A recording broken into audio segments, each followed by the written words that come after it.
Сәлеметсіздер ме, құрметті ата-аналар. Бүгін мен сіздерге үй жағдайында пайдалануға болатын, яғни ойын түрін көрсетемін. Бұнда, яғни түстерді ажыратуға болады. Балалардың, яғни түстерді есте сақтауға, немесе қолдың ұсақ моторикасын дамытуға арналған ойын. Яғни бұл жерде біз пайдаланатынымыз барлығымыздың үйімізде бар, яғни пластик бутылкалар.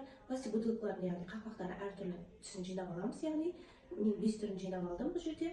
Сонымен қатар астына төсеніштерде мен осы қақпақтардың түсімен сәйкестендіріп жасап қойдым. Мына жерде біз түстердегі әртүрлі түсті дөңгелекшелер бар. Осыны яғни біз баламызға тапсырма береміз. Бірінші қақпақты ашуға баламызға қақпақты аш деп нұсқау береміз. Балалар қақпақты ашады осылай.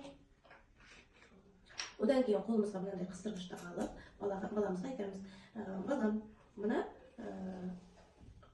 жасыл мына бутылкаға жасыл түсті дөңгелекшелерді жина, немесе мына дөңгелекшелерді түстеріне сәйкес сал деп тапсырма берсек, балалар яғни осы түстеріне сәйкес дөңгелекшелерді осы қыстырғыш арқылы салу керек. Осы қыстырғышты салу арқылы да, мысалы қыстырғышты ұстап салу арқылы да баланың ұсақ-саусақ моторикасы дамиды. Яғни қолдың ұсақ-саусақ моторикасын дамыту арқылы біздер баланың сөйлеу тілін жетілдіреміз.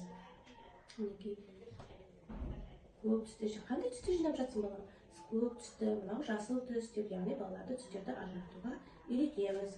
Одан кейін осы түстерді жинап болғаннан кейін, яғни балаға енді қақпақтарын жап деп тапсырма береміз. Яғни бала ішіне салып болғаннан кейін осылай қақпақтарын жабу арқылы да баланың ұсақ-саусақ моторикасы дамиды. Бұл жерде яғни қолдың ұсақ-саусақ моторикасы және түстерді ажыратып есте сақтауды дамиды.